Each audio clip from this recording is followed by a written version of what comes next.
sur La Première. Et en direct du studio radio de La Première, nous recevons ce matin Pascal Siazé, le président du Sénat coutumier. Les questions de Thierry Belmont. Bonjour Pascal Siazé. Bonjour. Il y a en ce moment une série de cambriolages, les commerces sont particulièrement visés, une situation qui inquiète la population. L'UNI et le FLNKS ont d'ailleurs condamné ces exactions, qualifiées d'irresponsables. Les mouvements politiques aussi, et les regards se tournent vers les responsables coutumiers. Quel est votre sentiment face à cette ambiance plutôt malvenue à quelques mois du référendum ? C'est que ce soit le référendum ou l'après le référendum. Le combat qui a été mené jusqu'ici par les coutumiers au niveau du Sénat, c'est la reconnaissance plutôt de la civilisation, donc de nous, les autorités coutumières. La non prise en considération de notre civilisation, de notre coutume, aura pour aboutissement, l'un des aboutissants, eh bien, c'est la délinquance.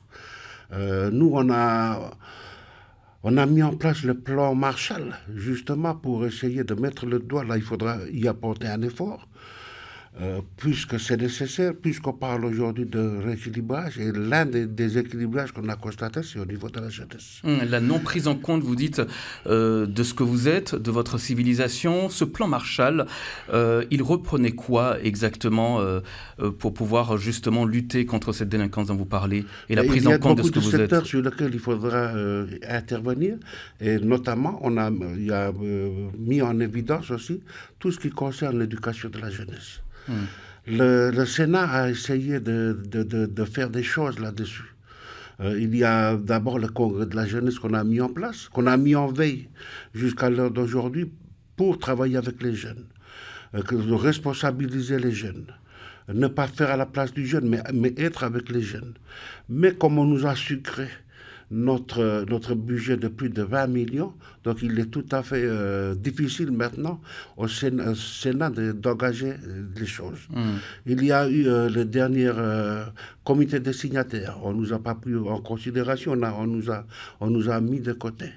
On nous a fait des promesses à Paris, et lors du retour ici sur le territoire, eh bien on ne nous a pas retrouvés dans au moment de départager l'argent, en fait. Vous dénoncez, on l'a bien compris, un manque de moyens, un manque de reconnaissance, mais certains disent, comme Philippe Gomez d'ailleurs sur notre antenne télé, il a interpellé le Sénat coutumier, il demande finalement à ce que vous vous intégriez au plan existant, plus d'investissement du Sénat coutumier dans ce qui existe, dans ce qui va se mettre en place. Qu'est-ce que vous répondez à cela ? Le Sénat s'est toujours investi. Le Sénat s'est toujours investi, et l'une des commissions les plus importantes du Sénat, c'est quand même la jeunesse. Mais il y a des propositions qui ont été faites jusqu'ici, dans lesquelles nous avions impliqué ensemble avec les églises. Mais toujours est-il que quand on n'a pas les moyens, quand on n'a pas le budget nécessaire, il est très difficile de s'engager sur ces chantiers-là. Bon, avec le budget, qu'est-ce que vous feriez d'autre, Pascal Siazé ? Eh bien, on va continuer à faire le congrès de la jeunesse, parce que l'intention du Sénat, c'est de mettre à la disposition des jeunes des outils juridiques de manière à ce qu'ils puissent convenablement travailler sur leurs problèmes à eux. C'est le problème de la jeunesse, et c'est à la jeunesse de le résoudre. Et nous, les adultes, nous, les autorités coutumières, on est là pour les accompagner. Parce qu'il c'est un immense chantier sur lequel, au niveau déjà, par exemple, de la philosophie, quand on parle de la délinquance. Mais dans la tradition, la délinquance, c'est un mot qui n'existe pas.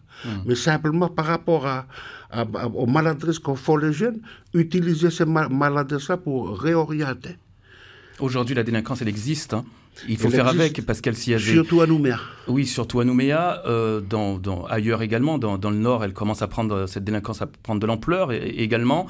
Est-ce que vous vous inscrivez aujourd'hui dans ce qui va être mis en place, dans le plan qui est présenté par le gouvernement, les 138 mesures qui seront présentées prochainement au Congrès le 12 mars ? On espère que ça va amener de ce côté-là un bien. Mais toujours, c'est un débat qu'il faut amener sur la table et puis creuser assez profondément. Jusqu'ici, on essaie de faire des pansements. On essaie de colmater des brèches à droite et à gauche, mais le débat véritable en ce qui concerne la jeunesse, dans lequel on va expliquer la jeunesse dans cette démarche-là, elle n'existe aucunement. C'est vrai qu'il y a des choses qui ont été faites au niveau de la jeunesse. C'est vrai que de partout, même dans les îles, on a fait des terrains de volley, des terrains de handball. Mais ça n'a pas résolu le problème parce que nous, on est là avec les constats.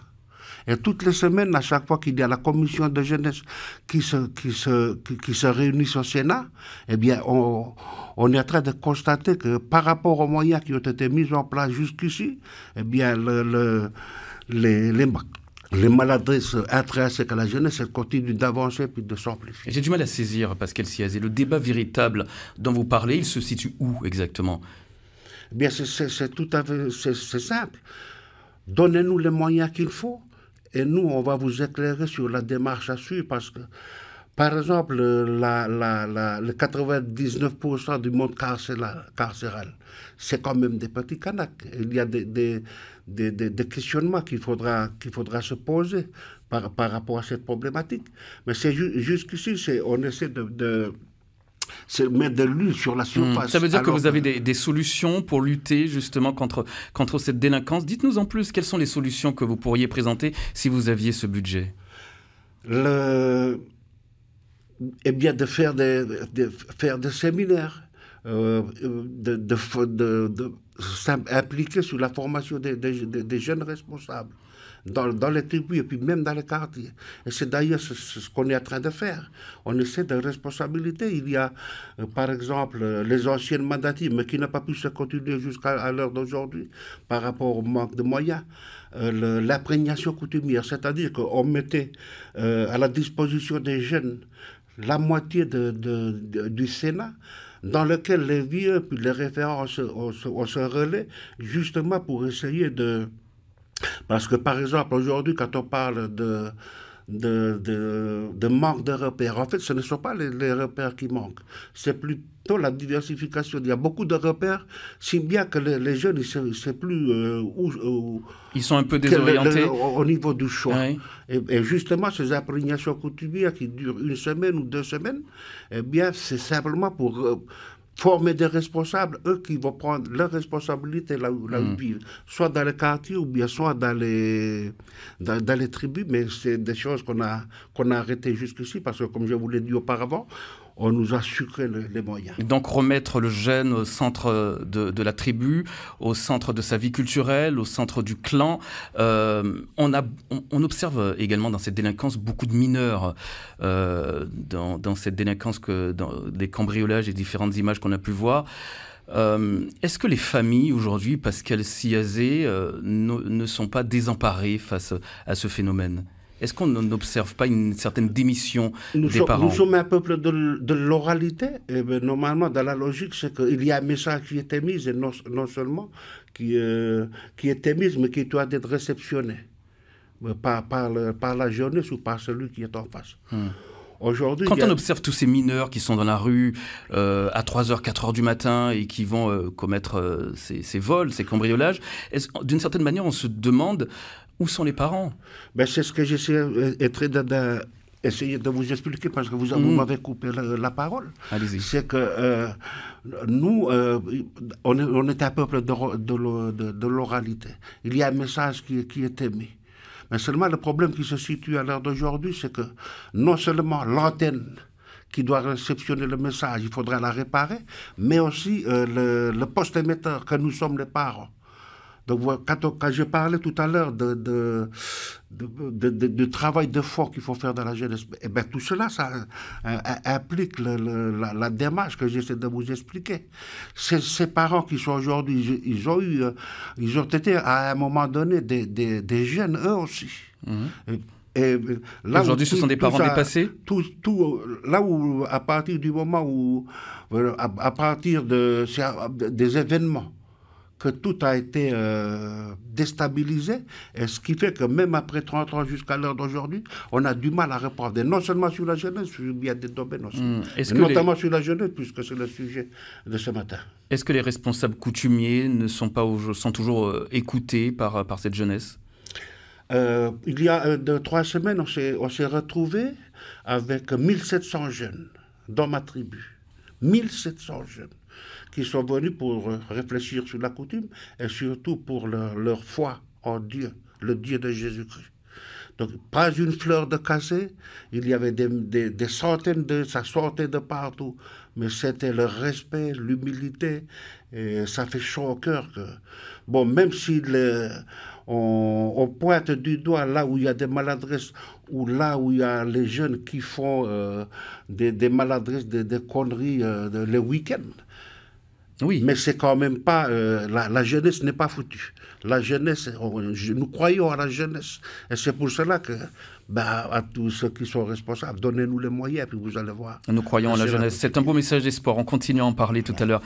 Pascal Siazé, le président du Sénat coutumier, les téléspectateurs peuvent nous rejoindre en radio. C'était l'invité de la matinale sur La Première.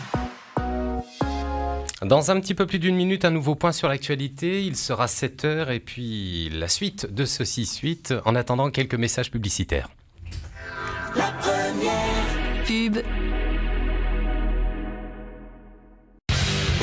Le nouveau Toyota Hilux 2018 arrive en Nouvelle-Calédonie à partir du mois de mars. Avec ses nouveaux équipements, son nouveau moteur plus puissant, plus économique et sa nouvelle boîte de vitesse automatique 6 rapports. Réservez-le dès aujourd'hui. Nouveau Toyota Hilux 2018, disponible à Ducos et à Koné.